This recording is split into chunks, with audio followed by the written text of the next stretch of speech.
My initial reaction upon seeing the artwork for Marius Titus from Ryse was a pretty phenomenal idea, incorporating traditional armor and then making it much more elaborate. Ryse's armor is based on armor from the Imperial Roman period from about AD 50 to about AD 100. It consists of the lorica segmentata of a Corbridge type, or almost a Newstead armor found in Scotland. And then the helmet is an Imperial Gallic D helmet. We're making the armor predominantly out of steel. It's out of cold rolled steel, doing a nice polished finish and actually electrochemically etching a decorative border. And a lot of the pieces of armor have embossing and fluting and stuff going on it. And most of it is covered with a rolled edge of brass just to give it a decorative two-tone effect. This shield is a square shield.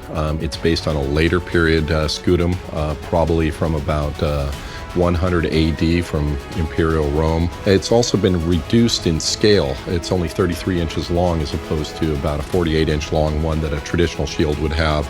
So it makes it lighter, more maneuverable. It's kind of derived from more of an Art Deco kind of feel with the angular lines. Here's a rough view of the eagle that's going on the inside that overlays the aluminum shield that has textured leather over the top of it. All of these little grooves on here get polished out and then in turn plated with 24 karat gold. This is an Imperial Gallic type helmet made out of 16 gauge mild steel. It's all formed up, TIG welded together, heliarc welded. Here's the cheek pieces that have been polished up. This actually has a three-toned coloration. It's bands of black, bands of polished steel, and the brass. And then there's a crest, a bronze crest with all kinds of detail. It's kind of a Gothic arch motif, almost a Greek meander style. This is the lorica segmentata, or lorica laminata, the articulated chest plate and shoulders. It's multiple plates. There's actually 12 plates that cover the torso and numerous plates that overlap over the shoulders.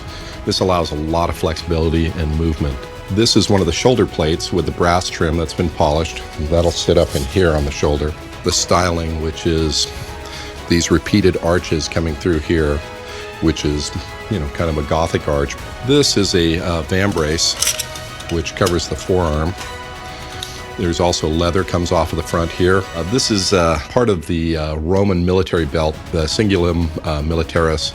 So this all has all kinds of studding coming around it. This is gold leather. There's 5 panels on the front and 5 panels on the back with all kinds of decorative metalwork. I'm making a Gladius, a fairly long Gladius. It's almost a spatha length. The spatha is a cavalry sword, so from horseback they could take the longer weapon and hit with it. The weapon I'm making for the video game is made out of an aluminum alloy for the blade with pierced out aluminum decorative kind of leaves on the top section. I've milled out the hilt out of a solid billet of brass. The grip is made out of canary wood. It's an interesting wood. And they were cutting chevrons into it and setting brass into it. And then the pommel is a piece of steel that we've turned and ground to shape that'll have a brass disc in the center for the decorative element. As you can see, it's a rough ground aluminum blade that flares to a wider point at the tip and then coming in for stabbing. This is how it looks in the rough form. And this is actually used in the Legio 14 Gemini Legion. So this will be electrochemically etched down the blade right through here on both sides with those markings. The Gladius sword is based on a Manser Fulham type sword, which is an earlier period sword with a wider kind of flaring tip. Made that sword almost the same length as the shield to give them more range when they're stabbing.